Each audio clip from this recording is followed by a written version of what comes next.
Gather close, drifter. Tonight, we uncover the story of a God whose hands healed more than wounds. He soothed suffering, reversed death, and stood at the edge of life where no mortal dared tread. His name was sworn in oaths, carved into the stars, and remembered in every act of healing. This is the tale of Asclepius, the divine physician, who challenged fate and gave mankind the hope to rise again. If his story touches you, consider subscribing.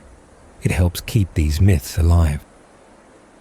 Asclepius was the son of Apollo and a mortal princess from Tricca named Coronis, who died while carrying him in her womb. When her lifeless body was placed upon the funeral pyre, the god, unwilling to lose his unborn child, sliced her open and pulled the infant out from her belly, a violent beginning that gave the child his name, meaning to cut open. The child was not left to be raised among mortals, but was entrusted to the wise and noble centaur, Chiron, who lived far from the world of men. Chiron was not only a teacher of heroes, but also a master in the arts of healing and wisdom, and under his guidance, the boy grew into a man of great compassion and skill. He absorbed every lesson, every herb, and every chant for healing, surpassing all others in knowledge and talent. In time, Asclepius became so gifted in medicine that he could cure even the most grievous injuries, and his power grew until he could snatch souls from the clutches of death.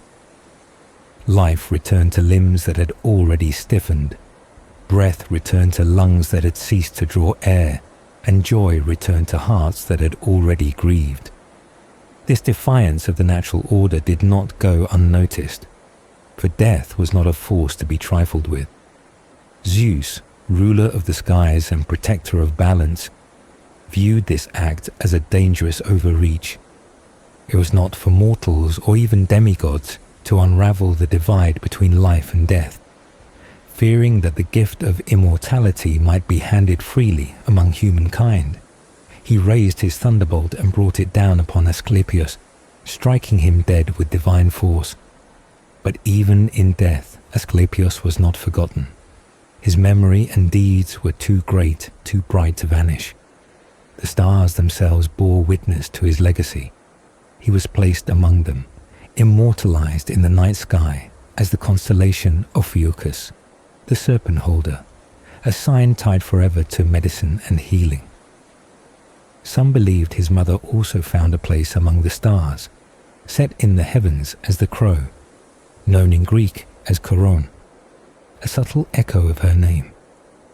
In death, Asclepius was granted full godhood, no longer just a healer, but a deity of medicine, worshipped by those who tended the sick and ailed.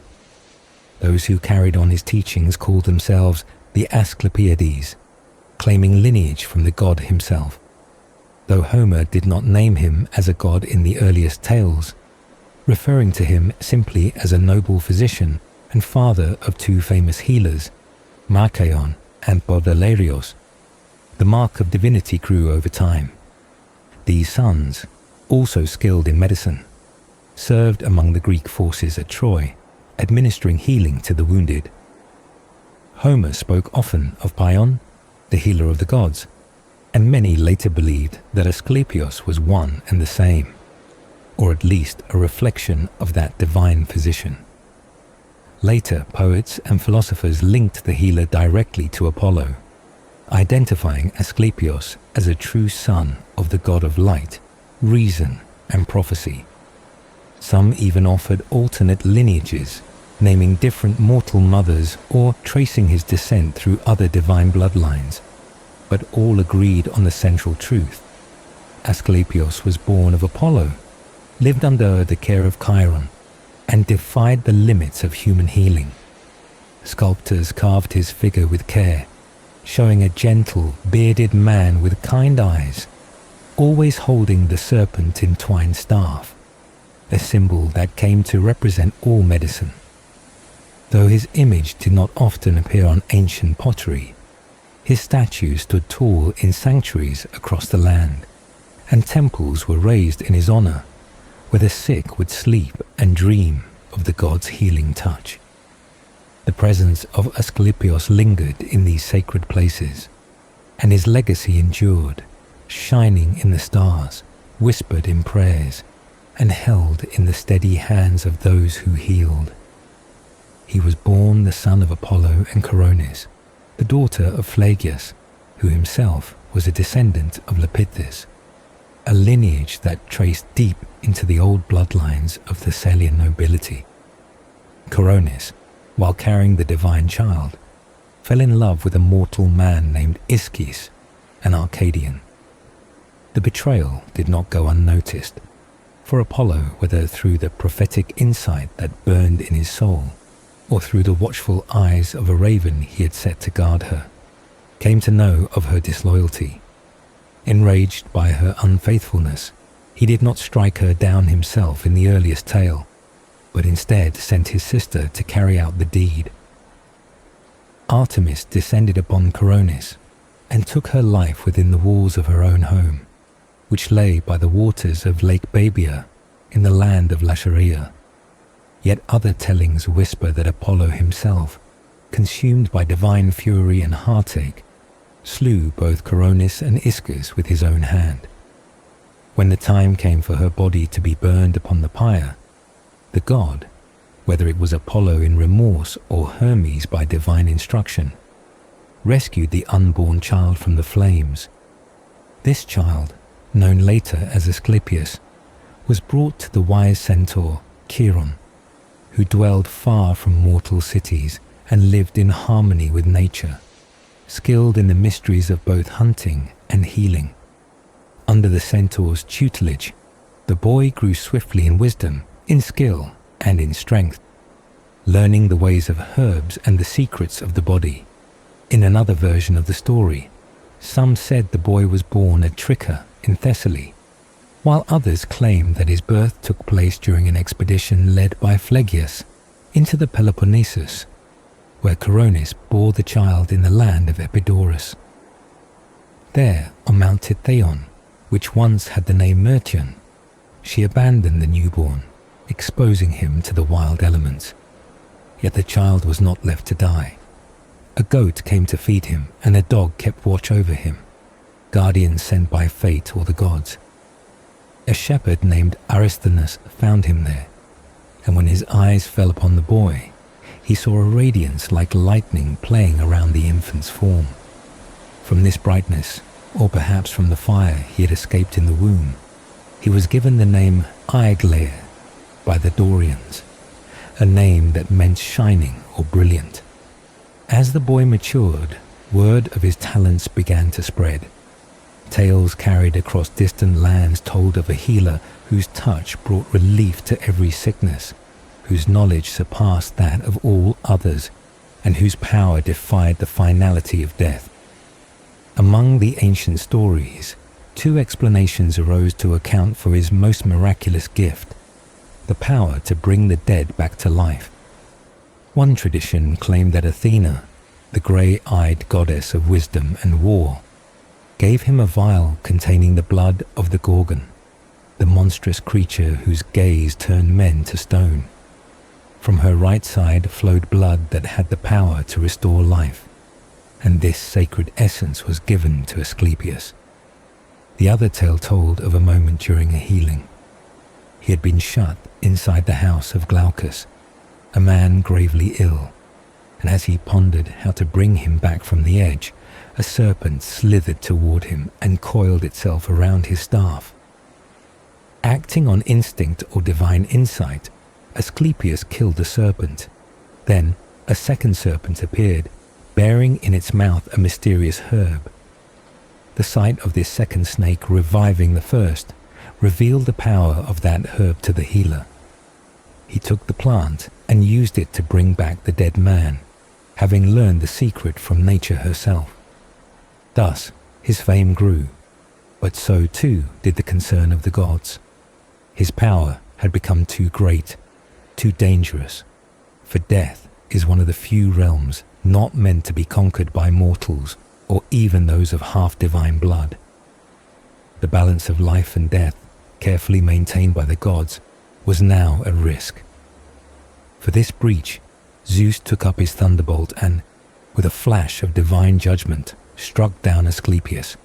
His body fell, but his spirit did not fade. For the deeds he had done and the mercy he had shown, he was lifted to the sky and placed among the stars, to be remembered as a constellation. His name remained on the lips of those who healed, his staff entwined with the serpent, becoming the symbol of medicine for generations to come. From the flames that should have ended him before he took his first breath, to the mountain where beasts nursed him, to the halls of learning beneath the centaur's watchful eye, and finally to the sky itself. His journey was marked by pain, wonder, and divine power. Aesculapius had discovered, through a moment of reflection and chance, the secret that would allow him to bring back the dead. While attending to Glaucus and deep in thought over the illness, he encountered a serpent that curled around his staff, and in a moment of quick reaction, or perhaps foreboding, he struck the creature down. But then a second serpent appeared, carrying in its mouth a strange herb, and with it touched the lifeless body of the first, which immediately stirred and came back to life. Watching this happen before his eyes, Aesculapius understood the power contained within the plant, and from that moment forward, he used this same herb to revive the dead among men. Stories began to circulate, speaking of the many whom he had returned to life, their names remembered in ancient accounts, some mentioned by the commentators on the poets, and others recorded by the chroniclers of myth. These tales of resurrection, wondrous and terrifying, reached far and wide, and though they brought awe and gratitude from mortals, they stirred unease among the gods. When he performed this miracle upon Glaucus, the child brought back from death's door, it was too much for the heavens to bear. Zeus, guardian of the cosmic order, struck him down with a flash of lightning, for he feared that humankind, through the skill of this healer, would find ways to avoid death altogether. In another telling, the Lord of the Dead himself had complained, distressed that the underworld was being emptied too quickly by the healer's power, and it was this protest that moved Zeus to act. Though Aesculapius had transgressed the balance between life and death, he was not left forgotten. Apollo, grieving for his son, and perhaps recognizing the greatness in his acts, pleaded with Zeus to honor him, and so he was placed in the sky as a constellation, a memory eternal among the stars. But his story did not end there. It was told that he had once sailed with the Argonauts on their great quest, and that he had hunted the wild boar of Calydon among the bravest heroes.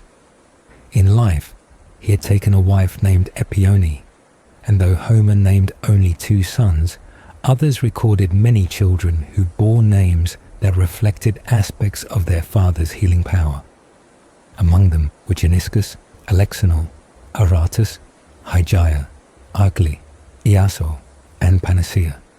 These were not merely names but personifications, figures that stood for recovery, radiance, healing, remedy, and universal cure. Each child, in their own way, represented the reach and wonder of their father's skill, his legacy scattered through the names of blessings and cures. The myths surrounding him were many, and over time, people debated the truth of his origins. Some thought he was once a real man, whose fame had grown through the centuries and whose stories had been shaped by wonder and reverence. Others believed he was never a man at all, but only an idea, a living symbol created to embody the healing powers that humans could feel but never fully understand. One symbol above all clung to his name, the serpent, a creature always curling around his staff in statues and stories. Some believed this symbol linked him to the gods of distant lands, to Egypt or Phoenicia, to the snake deities of those people. But others said there was no need to search so far. His roots were Greek, his meaning born of Greek thoughts, as they so often wrap real acts in the form of myth. Perhaps the seed of the tale began in the old songs of Homer, where a healer named Aesculapius was mentioned not as a god, but as a man, father to the two physicians who served in the Trojan War. But over the years, that small image grew into something vast and sacred, and the healer became the person who gave form to every curative force in nature. His name echoed the shining essence of Apollo, god of light and reason, and in this way, the healing arts were seen as born from the sun's clear brilliance. Across Greece, his worship spread. Cities far and wide claimed him as their own, placing shrines and temples in his name, all insisting that their land had been the site of his birth.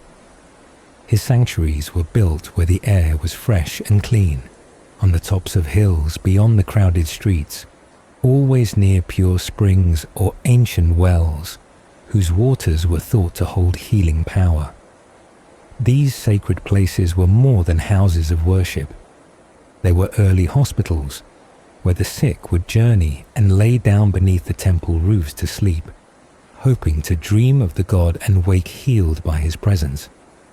The rituals were quiet and filled with reverence, a mixture of prayer, nature, and rest, and those who recovered believed it was Aesculapius himself who had passed through their dreams and touched them with his power.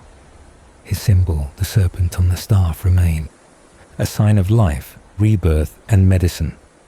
His temples welcomed those seeking health. His name was invoked by doctors, and his presence was felt wherever healing was practiced with hope and devotion. The myth that had begun in fire and sorrow ended in light and memory, its truth resting not in facts, but in the enduring belief that suffering could be eased and life restored by hands guided by something greater. The most sacred and important seat of worship dedicated to the healer was in the city of Epidaurus, where a grand temple was built in his honor, set within a vast and peaceful grove. This holy space was not just any place of devotion. It held strict laws that no one could die within its bounds, and no woman was permitted to give birth there, for the space was seen as too sacred for the start or end of mortal life. The sanctuary itself held a grand and shining statue of the god, crafted from ivory and gold by the sculptor Thrasymedes. This statue depicted him as a tall and noble figure, full of strength and grace, with a form that mirrored the look of the king of the gods. He sat upon a throne, holding a staff firmly in one hand, while his other hand rested on the head of a coiled serpent, a creature known to be deeply tied to his worship. At his side lay a dog, a quiet companion by his feet. Serpents, in particular, were seen in every part of his rites and symbols. These creatures were believed to represent wisdom and renewal, and were thought to have the ability to find powerful herbs that could heal any illness. Just as was shown in the story of the serpent, bringing a healing plant to revive its fallen companion in the house of Glaucus. It was also believed that serpents guarded wells and springs that held healing waters. And so, in the temple of Epidaurus, there lived a special kind of tame serpent, and they were cared for and honored in the sacred precinct. The presence of these serpents was so closely connected to the divine figure that many claimed he sometimes appeared in the form of a serpent himself, slithering silently through the temple or arriving in the dreams of the sick. From this center at Epidaurus, the worship of the healer spread far and wide across the ancient world, reaching other lands and cities where new temples were built in his name. These included the places of Tricca, Selene, between Dyme and Patrae, near Cyllene, the island of Kos, and the towns of Gerenia and Chaos in Arcadia. His presence was honored in Sicyon, Athens in Patrae, Tydne in the land of Sicyon, Telpusa, Messene, Phlius, Argos, Aegium, Pellene, Alcippus, Pergamum, the Beni in Crete, Smyrna, Belgrade, Ambracia, and many others. Even Rome, far to the west, came to adopt his worship. It was said that during a terrible plague, the people of Rome turned to the ancient voices of the Sibylline books, or to the words of the oracle at Delphi, and were told to bring his worship from Epidaurus. This was in the year 293 before the Common Era. The story of how this was done was passed down with wonder, and told of how a serpent, believed to be the god himself, was brought to Rome by ship and slithered ashore to bring healing to the city. In these temples, the sick who came to seek his help followed a sacred practice. They would sleep inside the sanctuary, sometimes for one night, sometimes more, following the instructions given by the priests. This act of sacred sleeping was called kathiude, and it was believed that during their sleep, the god would appear to them in a dream and reveal what remedy they needed. The dreams were not seen as random or vague, but as real messages from the divine, and many left the sanctuary cured or given hope, having received a vision of healing. These practices drew crowds of the ill and the suffering, who came not just for prayer, but in search of comfort, of peace, and of health. The temples were thus not only places of worship, but living centers of care, where belief and medicine came together in harmony under the watch of the healing god. His temples, especially the one at Epidaurus, became famed as places where the line between the mortal and the divine grew thin, and where sleep itself was a path to recovery, guided by the gentle hand of the one who once walked the earth and now watched from the stars. It was through the practice of sacred sleep, known as incubatio, that many sought the healing touch of the god in his temples, lying in silence through the night in hopes of receiving a dream in which he would reveal the remedy for their suffering. And in honor of this sacred tradition, many of the temples dedicated to him featured statues that portrayed sleep and dream themselves, as if the very forms of slumber were divine companions in the healing process. Those who found relief or full recovery from their ailments did not leave quietly, for they made offerings in gratitude, most commonly a cock, as noted by ancient philosophers, or sometimes a goat. Both animals thought fitting for sacrifice to the healing god, and after the sacrifice, it was customary for the thankful to inscribe a votive tablet, recording the name of the sick person, the nature of their illness, and the exact way the cure had been granted, so that others might see and believe. These tablets filled the walls of his sanctuaries, especially at Epidaurus, Tricca, and Kos, places where his presence was strongest and his miracles were most often recounted.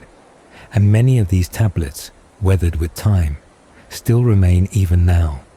Festivals in his honor were also celebrated in various places, each with their own traditions, and the god was known by many surnames, some describing his healing power or ability to save, and others taken from the cities where he was worshipped.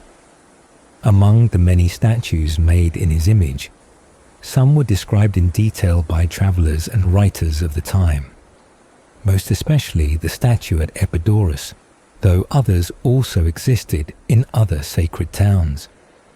In some depictions, he held a small phial in one hand, while his other gripped the staff, the familiar symbol entwined with the serpent. In others, he stood beside a young boy, who symbolized the very spirit of recovery and was called by different names, such as Telesphorus, Euamerion, or Ascesius. Marble statues and busts of the god survived in considerable numbers, as did images pressed into ancient coins and carved into gemstones, each carrying the likeness of the bearded healer, whose gaze was calm and wise. In ancient times, there even existed writings attributed to him, though scholars agree they were not genuinely composed by the god himself, but much like the works falsely linked to Orpheus, they were born from reverence and the desire to capture the essence of divine knowledge.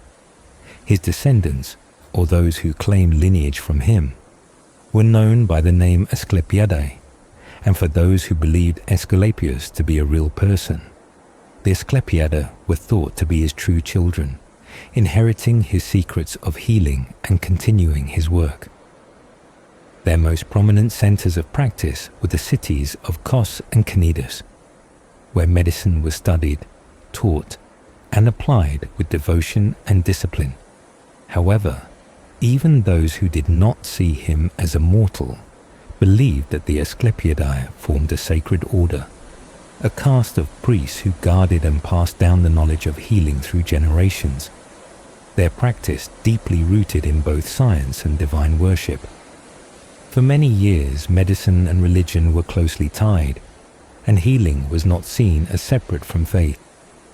The knowledge of treatments and cures was considered holy, passed secretly from father to son among the Asclepiadae, and every initiate was required to swear an oath before receiving these sacred teachings, a vow that still echoes in later medical traditions.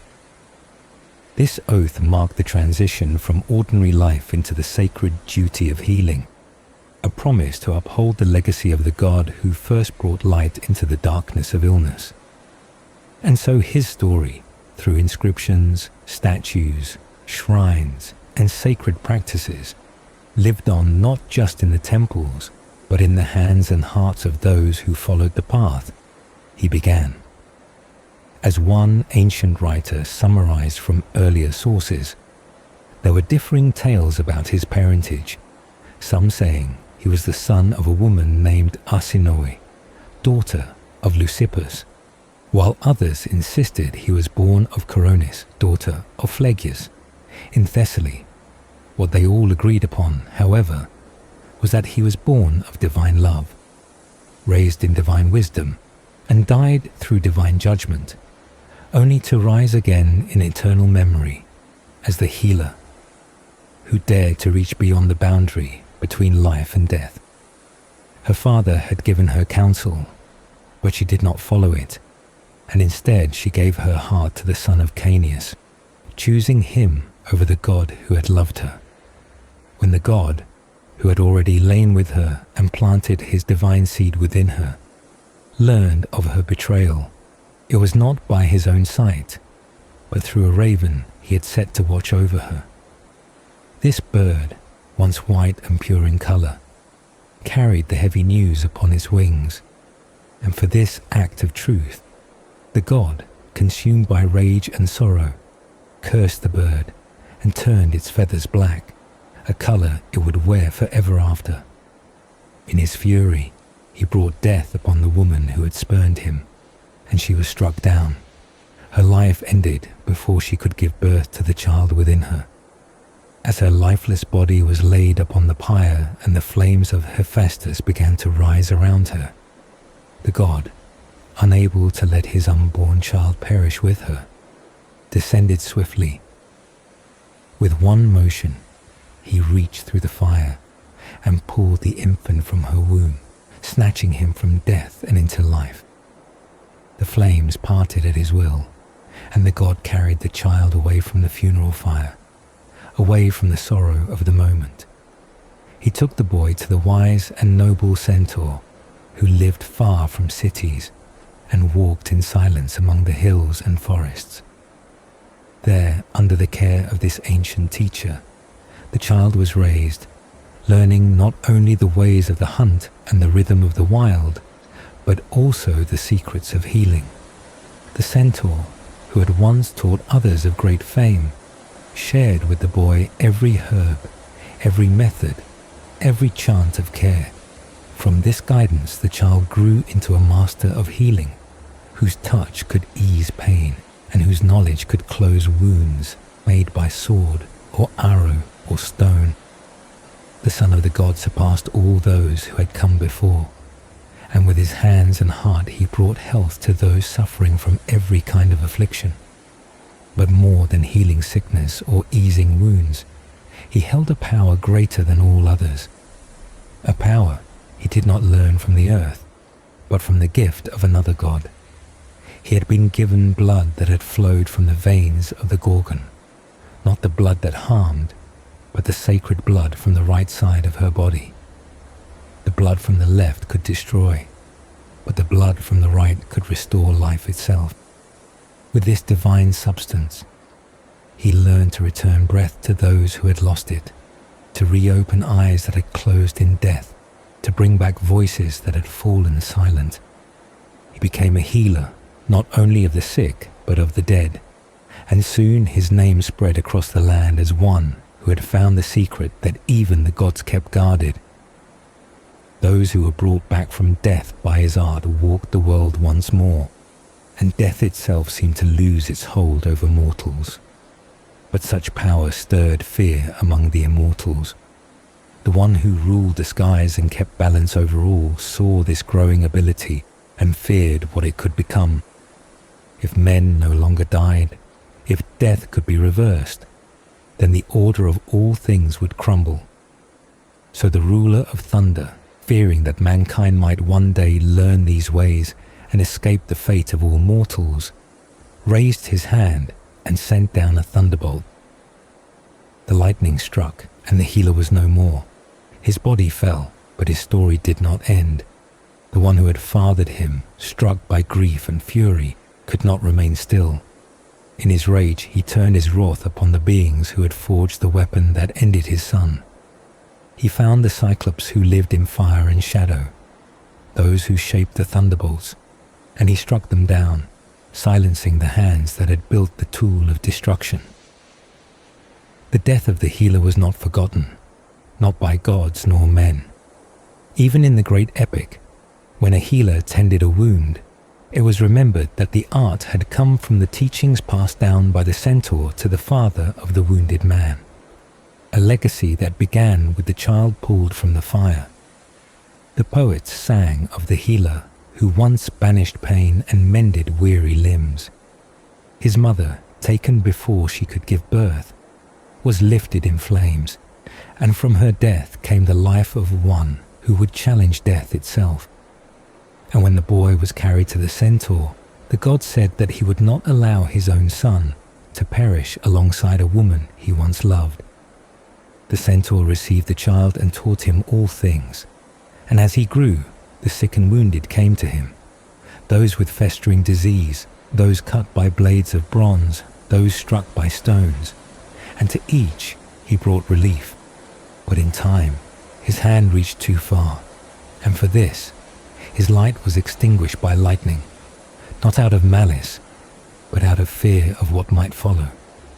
Yet the flame he carried, first seen in the fire of the pyre, never truly faded, for his name remained on the lips of all who hoped for healing. Others came to him with limbs burned and cracked by the fierce fires of summer, or stiffened and broken by the biting cold of winter. And for each of these varied sufferings, he found a different cure. With steady hands and calm wisdom, he studied every wound, every illness, every mark of pain that burdened mortal bodies, and for each he found a path to relief. Some he healed through the soft power of whispered chants, songs of ancient words shaped to soothe both flesh and spirit, songs that carried through the air like wind over water and lulled pain into silence. Others he helped with warm and gentle draughts, crafted from herbs ground fine and mixed with care, liquid medicines that moved through the blood and cooled the fevered mind. For some, he wrapped their bodies in salves made from roots and oils, rubbed carefully into injured limbs, soothing the skin and drawing sickness out. And when none of these were enough, when bones were broken or flesh torn open, he brought forth his tools and performed his art with the blade, using the surgeon's knife to cut, to stitch, to restore what had been damaged. He did not turn away from any suffering, yet even wisdom, even skill of such greatness, is not always enough to stand against temptation. For all his knowledge, for all his strength and grace in the art of healing, Even he was not untouched by the weight of gold flashing in a desperate hand. He was offered a bribe, and not a small one. Shining, lordly gold that carried the wishes of one who would not accept the finality of death. For the sake of that golden gift, he broke the sacred law and reached beyond what was meant for mortals. He tried to bring back someone who had already passed beyond the veil, someone held tight by death itself. This act was not hidden. The one who ruled all from the heights of the sky, the Father of gods and the keeper of the balance, saw what had been done. His anger came swift and burning. With no warning, he released his thunderbolt, the weapon of judgment, and with its fire he struck the healer down. Breath was torn from him in an instant, and he was hurled from life to death, falling into the very fate he had tried to reverse. The one who had offered the gold met the same fate, for both had tried to defy the order of the world. The message was clear and final. Mortals must not seek from the heavens what is not meant for them. The limits placed upon human lives are not to be crossed, and the road that lies ahead must be walked with understanding of one's place. Only what is proper for mortal minds may be asked of the divine. If the wise centaur still lived in his quiet cave, and if there remained any power in the sweetness of songs, then perhaps he could be moved to grant once more a healer for those noble in heart, one who could ease the burning of illness and stand between pain and peace. For it was he who once taught the healer all his skill, who nursed him and guided him in the ways of medicine. The centaur had long taken in those of promise. He once cared for the hero who would lead the great voyage for the golden prize, and he taught the healer to tend to wounds, to mend broken flesh, to soothe weary bodies with a gentle touch. The healer was born of a woman famed for her beauty, daughter of the horseman who ruled in the north, and her song was one of sorrow and longing. She had lain with the god whose hair flowed like sunlight, and within her womb she carried a child of light and healing. But she turned away from him, taking another man for her love, and in her betrayal, her life was ended by the wrath of the divine. Yet the god, though wounded by her choice, would not let his child die. As her body burned on the pyre, he came and lifted the infant from the flames and carried him away to safety.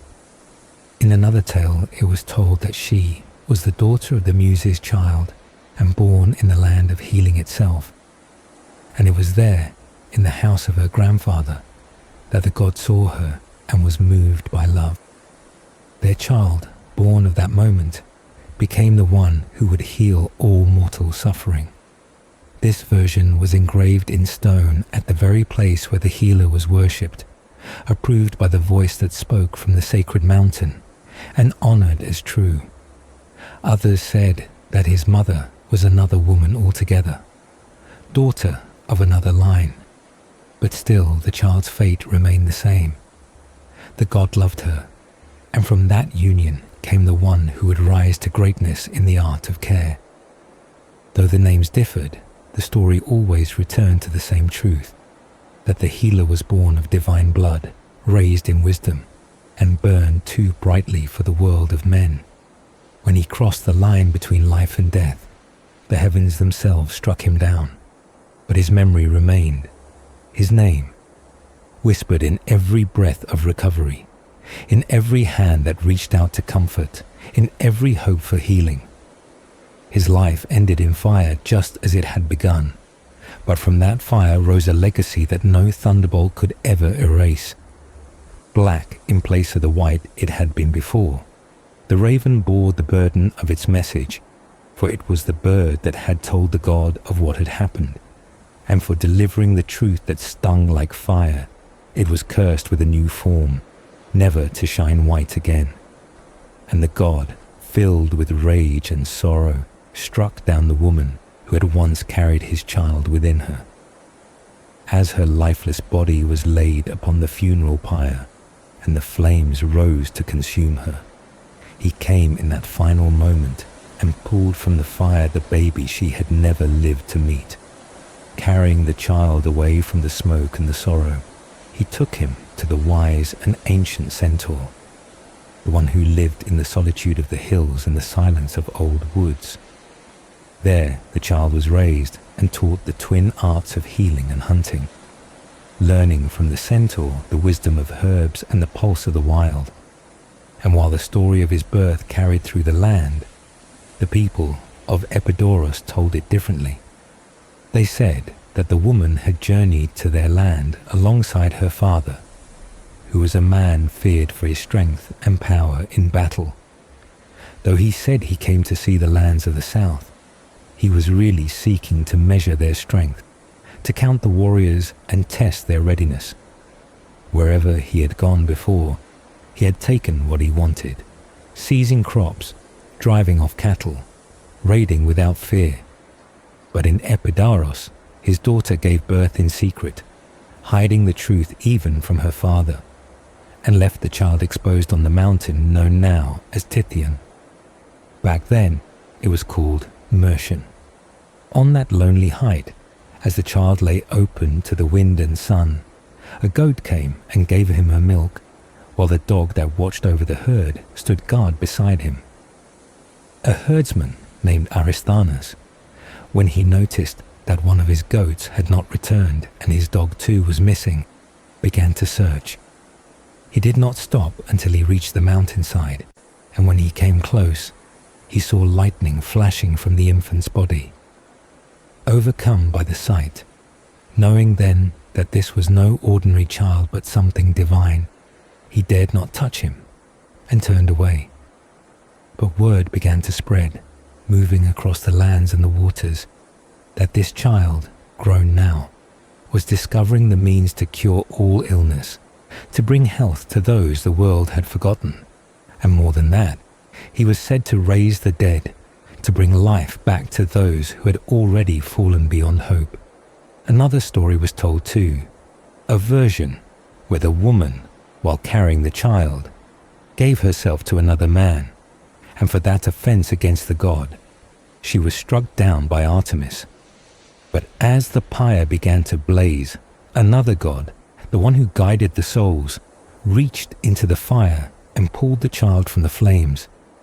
A third story existed still, one claiming the healer was the son, not of the woman from the north, but of another, the daughter of Leucippus, and that he belonged not to Epidaurus, but to Messenia. Yet when an Arcadian came to the oracle at Delphi and asked if this tale was true, the voice from the sanctuary responded clearly. It said the healer was born to bring joy to mortals, a gift of the love once shared between the god and the daughter of Phlegias, born not in Messenia, but in the rugged land of Epidaurus. And with that, the oracle confirmed what the people already knew, that the story of the Messenian birth was a fiction, crafted perhaps by Hesiod or another who followed him, meant only to flatter one land over another.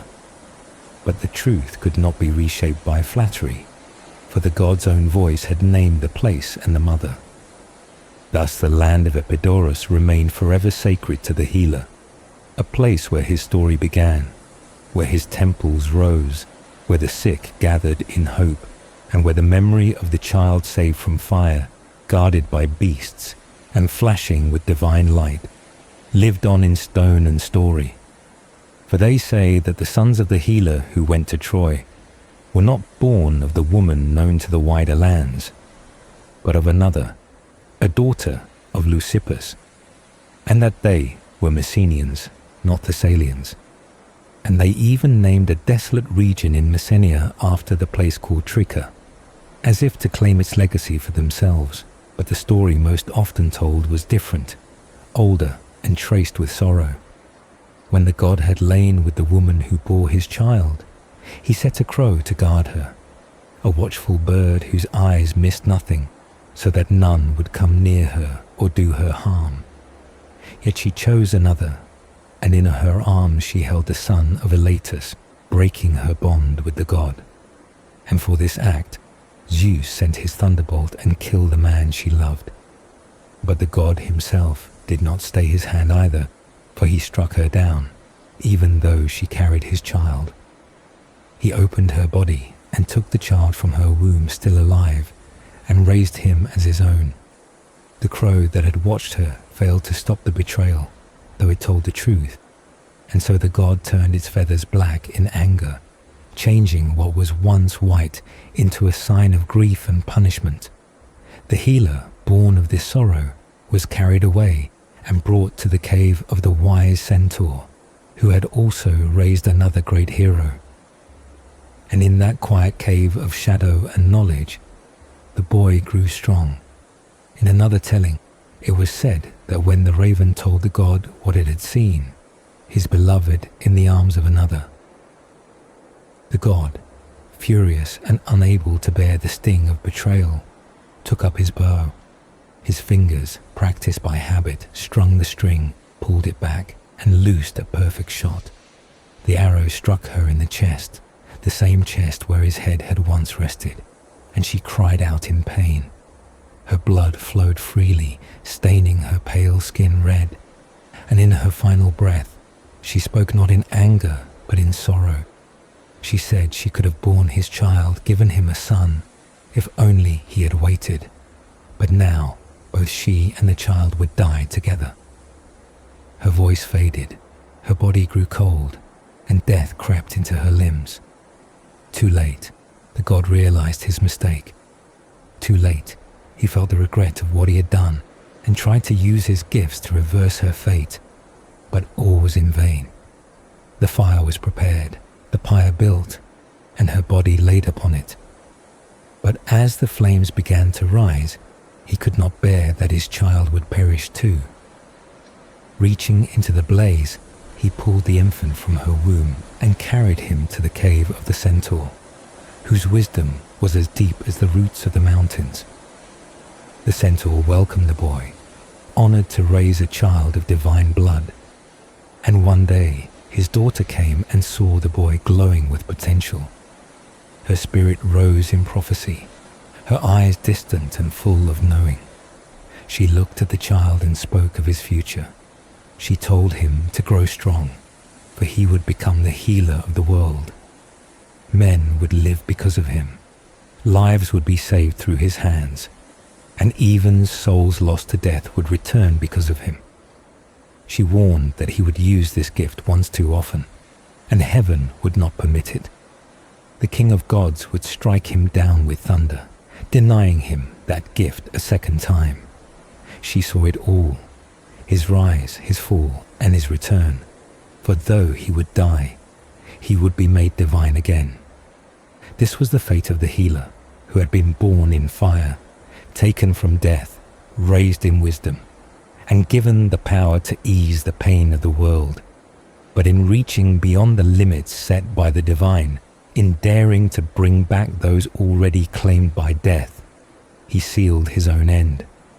Yet even as a lifeless body, his name endured, and from death he rose again, not as man, but as God, to be remembered forever as the one who healed, the one who challenged the fate of mortals, and the one who, through sorrow and fire, became immortal. And twice you shall renew your destiny. So it was spoken of the one who crossed from life to death, and then was lifted once more by the will of the divine. The healer, born of the god and the mortal woman, did not end with the fire that consumed his mother, nor with the thunderbolt that ended his mortal breath. For though he was struck down by the ruler of the sky, he was also raised again, through the power and plea of his Father, and came to be worshipped not only as one who healed in life, but one who had returned in spirit to continue that healing from the realm beyond. Among the many tales told of him, some spoke of not one healer, but several, each remembered in a different place. One, they said, was the son of the god, and was honored among the Arcadians. Another was said to be the brother of a second Hermes, and was buried in a place called Ctenosra, after being struck by lightning. A third was the child of Arsippus and Arsinoe, and in Arcadia, near the river Lucius. His grove and tomb were shown to travellers. Yet across these versions, the name remained the same, echoing the same power, the same path of medicine, light, and return. In the oldest songs of war, when the armies were gathered and the leaders named, it was told that the men who came from Tricca, from the high walls of Ithome, and from Oechalia, were led by two sons of the great healer, both skilled in the art their father had passed down. One was called Podalirios, the other Machaon, and they served not as warriors alone, but as physicians, walking the edge of battle with salves and blades, mending what had been broken by iron and flame. When one of the leaders was struck by an arrow, and the wound bled darkly, it was Machaon who came. He bent over the wound, drew out the blood, and laid upon it the healing knowledge passed down to his father from the centaur who raised him. These sons, like their father, were not just hands of healing, but symbols of care, names spoken with reverence wherever pain was eased. And the healer's legacy extended beyond these two. In another ancient inscription, it was said that he fathered Machaon and Podalirios, and also Iaso, whose name meant healing, and Aigli, whose beauty shone like light, and Panakia, whose name promised the cure for all. These children, born of his union with Epione, were joined by Hygeia, the embodiment of health, who was called all glorious and undefiled. Together they were more than a family. They were a pantheon of healing, each one representing a different aspect of relief, recovery, and restoration. In one tale from an old poem, it was said that of the two sons who went to the war in Troy, one would not return to the land of his birth, but would rest in foreign soil. There on his tomb, men would sleep upon sheepskins, and in dreams they would receive his messages, for even in death he would continue to guide those who suffered. He would be called a healer by people in distant lands, where rivers flowed and the sick were washed in sacred waters, where they called upon his father's name to aid not only people but animals, for all living things sought relief from illness. Another historian repeated what others had said, that the healer had two sons, and both had joined the great expedition against Troy.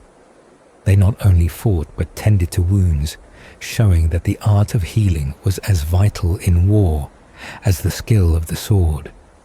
In the city of his birth, there stood a sanctuary that held images of him and of Epione, his companion, who soothed pain beside him. It was in that sacred place that the memory of their union endured. And when the story of the Trojan War was told, it was always remembered that the healer's sons were among those who sailed with Agamemnon. They carried with them the wisdom passed down by their father, and their hands brought relief where blades had brought suffering. Thus the name of the healer lived on, not only through his own deeds, but through his children, through their care, through the dreams of those who slept beside their tombs, and through the voices of poets, priests, and wanderers, who repeated his story wherever sickness lingered and hope remained. Though he had been struck down, though his mortal life had ended in divine punishment, he was lifted again, and twice he was made new. First as a child taken from fire, then as a god born from death. His destiny, renewed not once but twice, was a flame that never fully faded, a light for those in need, and a name that echoed with the promise of healing wherever pain endured. Messenians believed that the healer was not born of the woman from the north but of Arsinoe, daughter of Leucippus, and in their traditions they claimed him as their own, calling the great physician a son of their soil. But regardless of the name of the mother, the memory of the healer lived strongest through his children and his deeds. Among his sons was Podalirios, godlike in his power to heal, and when one of the greatest warriors of the Achaeans was wounded by the bite of a serpent, it was Podalirios who came swiftly and tended to the wound. With practiced hands he spread his salves, speaking his father's name, and soon the warrior was whole again. The joy of the Achaeans rose in one voice, and they praised the son for the healing and the father for the knowledge passed down.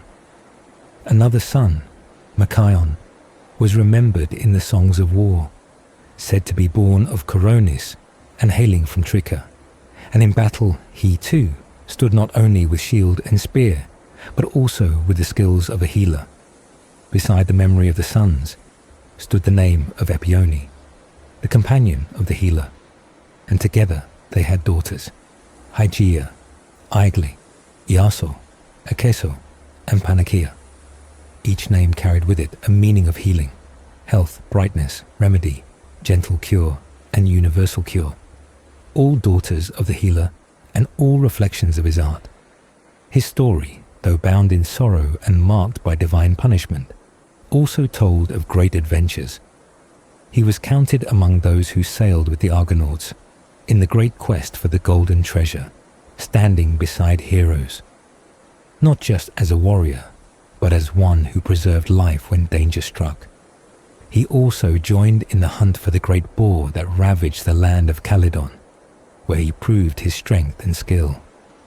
But more than his strength in battle, it was his gift of healing that made him immortal in name. It was said that the centaur, friend to gods and men, gave to him the secrets of medicine, teaching him how to use herbs and chants, potions and blades. He became gentle and precise, a craftsman of new health, a bringer of relief to tired limbs, and a banisher of pain. When people came to him, covered in festering wounds, wounded by weapons of bronze or struck by stones, scorched by the summer's heat or chilled by winter's cold, he gave each a different cure. Some he healed with soft songs, others with potions. Some he wrapped in salves made from nature's gifts, and when needed, he used the knife to cut away what hurt and restore what had been lost. His fame spread, and even the philosophers spoke of him. In distant dialogues, it was remembered that he did not only heal in his own time, but left behind those who followed him, disciples of medicine who carried on his art. From him, the line of healers continued, and the knowledge he gained through thought and nature was passed from one to another. He was born of the god and the woman who died for her choice, and yet in his own right, through his natural talent and deep mind, he chose the path of healing. He explored the boundaries of life and death, and because he healed those whom others believed lost, many thought he had indeed brought the dead back to life. His skill brought wonder, his knowledge brought awe, and the stories of his cures circled through the cities and lands, whispered in homes and spoken in temples. The healer's name became more than that of a man. It became a word of hope, a light in suffering, a legend carried through time by his children, his students, and the grateful voices of those who had been healed, had died. Yet from the stillness of death rose the name of the one who became a beacon of life. Born of the god and the woman whose story ended in fire, he was given the name that would come to mean healing. From his father he learned much, secrets of the body, patterns of pain, the paths by which illness travels, and the ways by which it may be turned back. He took this knowledge and carried it further. He studied the body not only in illness, but in injury. He discovered how to cut, to mend, to draw out what should not be, and to bind what had come undone. He learned the strength hidden in leaves and roots, the bitter juices that burned fever away, the calming herbs that brought back sleep, the powders that cooled inflamed skin, and the mixtures that stirred the blood into health. From what had once been a mysterious art, he shaped something new, something studied, learned, and passed down. He became not just one who healed, but the very source of healing, the founder of the craft, honored not only for what he did, but for what he left behind. He was called the savior of mankind, the one who stood between disease and death, the champion against suffering. His knowledge, born of divine insight and sharpened by human effort, became the foundation for those who came after. In distant lands, in times long after his own, wise men still remembered that healing first came through him. The sons who followed him, the companions who studied at his side, the entire line of the ancient healers carried his name, Asclepiades, and they were seen not only as doctors, but as those chosen by divine wisdom. They were taught what herbs could close an open wound, and which must be given to those whose blood would not stop flowing. They learned how to match drink to disease, how to measure out drops for the one whose body swelled with water, and how to drain the fluids that suffocated breath. They learned the signs of rot and decay, and how to reach into those dark places with hands trained in light. They even took the poison of snakes and beasts and, through knowledge and care, turned it into medicine. And it was said that none of this would have come to be without the voice of prophecy, without the divine guide that led the first healer to trust that even venom could be a cure if handled wisely. For it was not only through learning, but through foresight that he succeeded, and thus the arts of healing and divination were forever linked. Later writers remembered him among the inventors, one who brought into the world something that had never been before. They said he was the first to press a probe into the body to search for what the eye could not see, the first to set bones with splints, to hold what was broken until it could become whole again. Others said that another of his namesakes learned how to purge the body of what ailed it, and how to pull teeth that no longer served, but only caused pain. Across the lands of Arcadia and beyond, tombs and groves were shown where each version of him was remembered, whether through fact or tradition. Some said one form of him was buried after being struck by lightning, punished for stepping too far beyond the bounds of life and death. But regardless of where he lay, his work did not. It lived on in the hands of those who followed, in the prayers of the sick, in the songs sung at his temples, and in the quiet rooms where doctors bent over their patients with steady breath and steady hand. His name became more than a name. It became a word of hope, of comfort, of skill, and in every moment when pain is eased, when life is saved, when a wound is closed, his legacy continues as the one who first turned divine insight into human medicine. Asclepios, whose name was said to come from the blending of strength and gentleness, from keeping bodies tough and also soft to the touch, was the healer who stood as protector of mortal flesh, the one given by the gods not only to ease pain, but to preserve life. His temples, known in many places, were called by his name, and the doctors who followed his teachings were called Asclepiadae, inheriting his gift and carrying on the work he began. In the ancient songs, it was said he could heal even those considered hopeless, the ones who wandered ruined, broken in body and mind. His name was used not only for the one who touched skin and bone, but also for radiance itself. For Selene, the moon, bore the same name in some places, just as his brightness was remembered in his healing touch. He was given to mankind by the god who shines in the sky, while another, the philosopher, was said to save the soul, and Asclepius the body. But even one who could bring health to all was not immune to the anger of those who ruled above. From Olympus, the one who commands thunder saw what the healer had done and sent down a bolt of fire to end his life. for Asclepios had dared to reach beyond what was allowed, and though he was a healer for all human illness, even wisdom bows when tempted by gold. It was said that he had accepted a shining bribe, gold offered in a desperate hand, to raise one whom death had already claimed. And in that moment, he reached too far.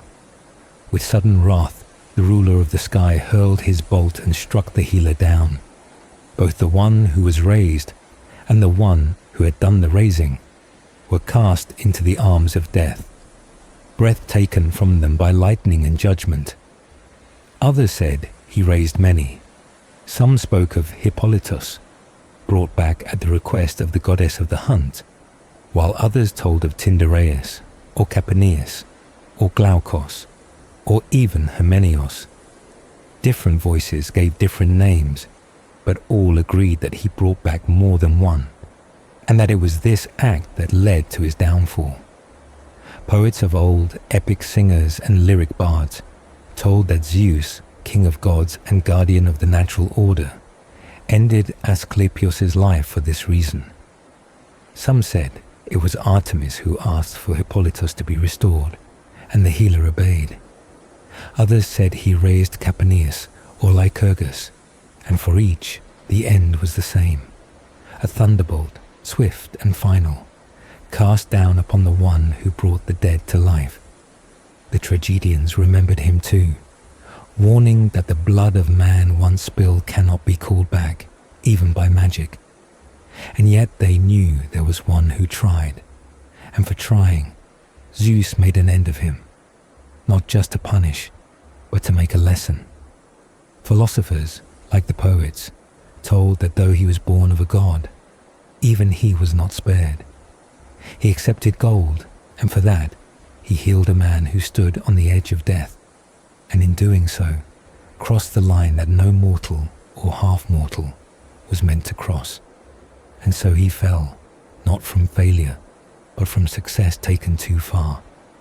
He who could soothe all pain, who could save what had been lost, was undone not by any wound, but by the very thing he had mastered. From the earth where death claimed its due, he was cast down by fire from the sky, his body burned by divine power, his breath silenced by justice from above. Yet his story did not end in that flash. Though punished, he was not forgotten. Though fallen, he was not erased. His name lived on in temples, in chants, in the hands of those who wrapped the wounded and whispered his name. And in time, he was lifted again, made not just a healer of men, but a god among gods, a symbol of care, of cure, and of the limits of power. His light, like the moon's, remained in the sky, and his voice echoed in every hope for health, every prayer for healing, every dream of life renewed. Struck by the lightning, so the tale concludes, but there were those who refused to believe that such an end could befall one born of divine blood. They argued that if he was truly the son of a god, then he could not have been tempted by greed, and if he had been greedy, then surely he could not have been divine. Yet the tale continues, as told in many places, that the healer became so skilled in the art he had inherited and perfected that he not only saved lives, but crossed into the forbidden realm of restoring the dead to life. It was said that he had been entrusted with a portion of the Gorgon's blood by the goddess of wisdom, blood drawn from two sides of the creature's body. On the left, it had the power to destroy, but on the right, it held the secret of preservation. From this divine source, he learned the deepest secret of medicine, the art not only of healing but of reversal, and thus he could call the dead back into the world of the living. This act, though miraculous to men, caused fear in the ruler of the sky, who foresaw the consequences of such power in the hands of mortals. If people could learn to cheat death, if healing was passed freely from hand to hand, then the balance of the world would crumble. So the thunderbolt was cast, swift and burning, and the healer was struck down. His death enraged the god who had fathered him, and in a moment of fury, he turned his anger upon those who had made the weapon. The ones who had forged the bolt, the Cyclops, were slain by the father in revenge for the death of his son. But the punishment did not end there, for this act brought further wrath, and the god who had killed the Cyclopes was in turn punished. He was forced to descend from the sky and serve among mortals, to labor as a servant to a man, paying his penance for defying the order of Olympus. Still, the memory of the healer did not fade. In a distant northern land, the story was told differently. It was said that the tears of the god for his fallen son flowed like amber down the river of the north, a golden flood of sorrow for the one lost too soon. The healer had been born to a woman who died in fire and raised in knowledge by those wise in the ways of herbs and roots. From his natural talent and sharp mind, he discovered the hidden forces that lived in the earth and air, the secrets of the body, and the gentle balance that allowed pain to turn back and life to return. His fame spread, and it was whispered in every land that he had healed the sick, even when all hope had vanished. So deep was his gift that it was said the dead no longer came to the realm of Hades in the numbers they once did, for they were being returned to life through his hands. The one who ruled the underworld, seeing his realm emptying, brought his complaints before the ruler of the heavens, saying that the natural order had been broken, and that the healer was robbing the dead of their place. Moved by this accusation, the one who watched from the heights sent his thunderbolt in wrath, ending the life that had restored so many others. The father mourned, but the punishment stood, and in its echo the healer's legacy continued. He left behind not only memories, but sons, two who inherited his skill and carried his art forward. These sons became masters in their own right, traveling to the Great War, healing the wounded, and proving that the path of their father did not end with his fall. Through them, and through the countless others who bore his teachings, the gift of healing lived on. His name became sacred, his temples places of hope, his symbol one of comfort.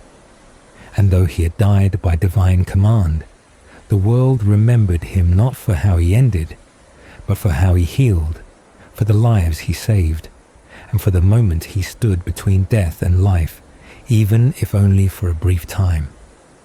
Accompanied Agamemnon in the expedition against Troy, the sons of the great healer carried his legacy into the heart of battle, bringing not just arms and armor, but the quiet strength of healing hands. In the sacred sanctuary of the god at Epidaurus, there was an ancient stone slab, weathered and still standing, bearing an inscription that told of 20 horses once dedicated to the healer by a man named Hippolytus. This offering, carved in memory, echoed the story told by those far from Greece, in the land of Aricia in Italy, where people believed that the healer had raised Hippolytus from the dead. The tale went that the young man had died under the weight of his father's curses, destroyed not by sword but by sorrow and fate. And when the healer brought him back to life, the youth turned away from the one who had damned him and crossed the sea to begin anew. The story was held to be truth, not just in temple or tale, but even in the way the old poet spoke of the healer's son, calling him mortal but also son of a god. For even then, in that time long before temples rose in his name, the healer was already known as a god among men. And when the stories were told by those who gathered myth and memory, it was said that the healer was the one who restored life to those long thought gone. Some said it was Glaucus, son of a Cretan king, whose life he returned. Others said it was Hippolytus, whose body lay broken until divine hands reached through the veil of death. Yet this gift, this miracle of reversal, drew the eye and wrath of the sky. The king of the gods struck him down with fire, not for what he failed to do, but for what he succeeded in doing too well. His father, unable to turn that punishment away, turned instead on those who had forged the bolt, the fire makers, and struck them down in rage. For this he was cast from the sky, made to serve a mortal king, laboring in penance for revenge he could not hold back. And yet, the healer's story did not end in ash and fall, for he was named among mortals who were made immortal, lifted beyond the reach of time and placed among the eternal. It was said that the ones who weaved the threads of life and death allowed him, unlike most, to return from the depths below, not as a shade, but as one still walking in the light. In the stars his shape was carved, the serpent holder, they called it, though many saw more than a man holding a snake. They saw the one who defied death, who wrapped healing around his arm like a coiled promise. Some said it was a symbol of wisdom, of the serpent who knew the roots of the world. Others told how, while trapped and pondering how to revive the dead, a serpent slid up his staff. In fear or anger, he struck it down, only to see another serpent arrive, bearing in its mouth an herb. When the herb touched the dead snake, it stirred and lived again. From this, the healer understood the secret, the cure hidden in venom, the life hidden in death. He learned not just to heal wounds, but to undo endings. And though for that he was punished, he was also honored.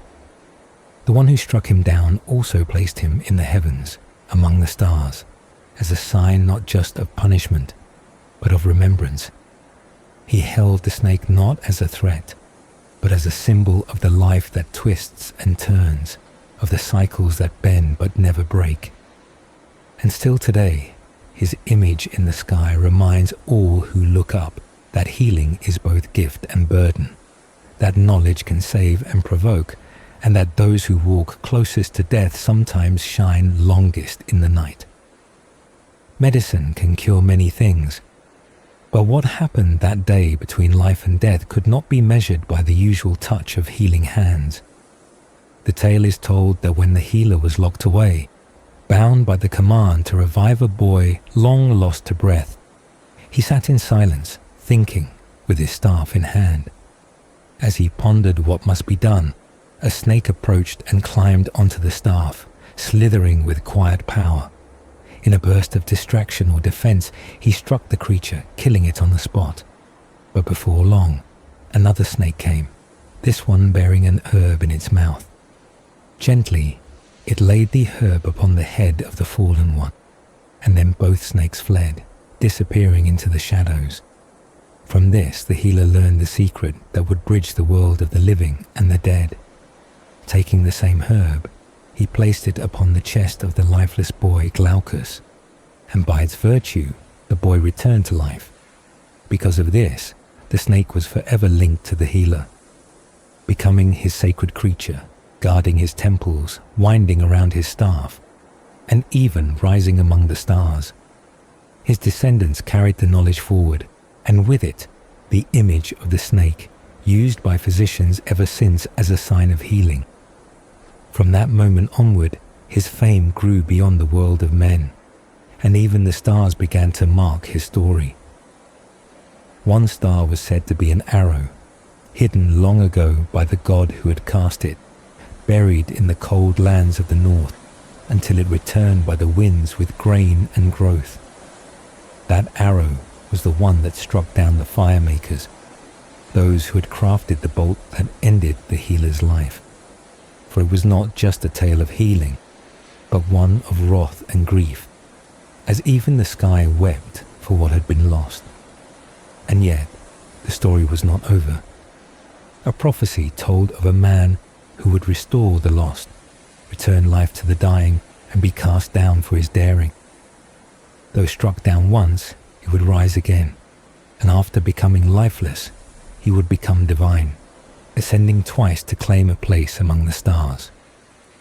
His body, no longer tied to the earth, would become the constellation Ophiuchus, the one who holds the serpent, his arms outstretched, wrapped with the curling coils of wisdom and healing.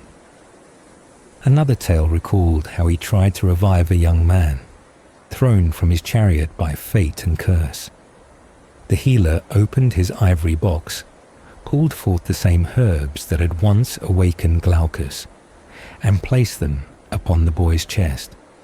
With 3 strokes and 3 words, the boy stirred once more, raised his head, and lived. But the act stirred the anger of those who ruled the underworld, those who spun the threads of life. They resented the loss of what had already been claimed. Death was not to be undone so easily, and the god of the sky, fearing what this might become, released his thunderbolt once again, silencing the healer in a burst of fire. Yet even that punishment could not last forever. His father mourned, pleaded, and at last persuaded the Sky King to lift the punishment, for the healer, who once walked as a man, now rose as a god. The stars welcomed him, and in the night sky his form still shines, a figure forever linked with the snake, the staff, and the power to mend what was thought lost. Even the poets remembered him. They told how medicine, born of pain and knowledge, could reach into places no sword could touch, how the art that came from his hand would continue on, curing the sick, comforting the dying, and remembering always the man who dared to heal beyond the limits set by gods. All human pains that plague the body and torment the soul found their answer in the hands of the god of Epidaurus, who, by the power of Cretan herbs and a mastery learned from divine lineage, restored to life the fallen Androgeon and brought him back to the hearth of his grieving father. In this act, the lifeless was stirred to breath, the quiet returned to voice, and the cold was warmed again by the fire of living blood. This power, seen not just as skill, but as divine intervention, raised the name of the healer above all others, and the people, in awe and gratitude, gave him offerings, temples, and worship, conferring upon him the immortality of memory and reverence. In Rome, it was said that when a man did great good for the world, when he left behind not ruin but restoration, when his deeds shone brighter than his mortality, then the custom was to lift him among the divine. And so, just as Hercules had earned a place among the stars through strength and toil, and just as the twins Castor and Pollux were given divine honors for their brotherhood and courage, so too was the healer named among the immortals. It was said that these were not just figures in stories, but benefactors of humanity, and because they were supremely good and their spirits endured beyond death, they were worthy of worship as gods. In the lands of Greece, the shrines were many, built not only to those born of Sky and Titan, but also to those once mortal, whose gifts to the world made them eternal. The people raised altars to Alabandus, to Tenes, and to Ino, who became Leucothea, and to her son, Palemon. And among them were the sons of Tyndareus, the mighty Hercules, and the healer, whose temples bore the scent of laurel, myrrh, and incense, where prayers were whispered not just for health, but for life itself. If one could offer prayers to Apollo, to Vulcan, to Mercury, why not to the healer who saved more lives than any spear ever could? In some towns, his name was spoken even more than those of Olympus, for his touch was not one of war or wine, but of remedy and renewal. Even though his mother was mortal, he was no less a god, for it was not the womb that determined divinity, but the legacy. And his legacy was vast. In the quiet of myth, the symbol most remembered was not a sword or a shield, but a staff, a simple wooden rod entwined with a serpent. It was said that when the healer had been ordered to bring back Glaucus, he found himself imprisoned, trapped in solitude, his staff in hand, pondering the impossible. As he sat in thought, a serpent slithered onto his staff, coiling along its length. Startled and uncertain, he struck the creature until it moved no more. But then came another, bearing a strange herb in its mouth. This second serpent laid the herb gently upon the head of the fallen one, and together they vanished. From that moment, the healer understood the secret of revival. He applied the same herb to the lifeless Glaucus, and life returned. That serpent, its gift and its wisdom, became his companion, his guardian, and his emblem. It rose with him to the heavens, and doctors ever since have marked their practice with its winding form, honoring the one who first taught healing. Later poets described the staff as rough and knotty, with broken branches like a reminder that healing was never smooth, never perfect, but still full of power. In song and hymn, his name was lifted high.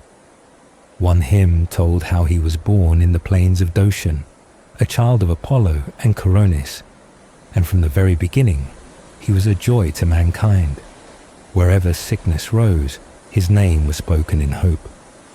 Wherever suffering spread, his presence was invoked, and so the poet cried, "Hail to you, Lord," and offered a prayer in song, that his blessings might never fade from the world. In each corner of Greece, in every echo of Rome, the name of the healer remained steady, like the rhythm of a heartbeat, eternal and calm, the quiet force that soothed the cruel pangs of life.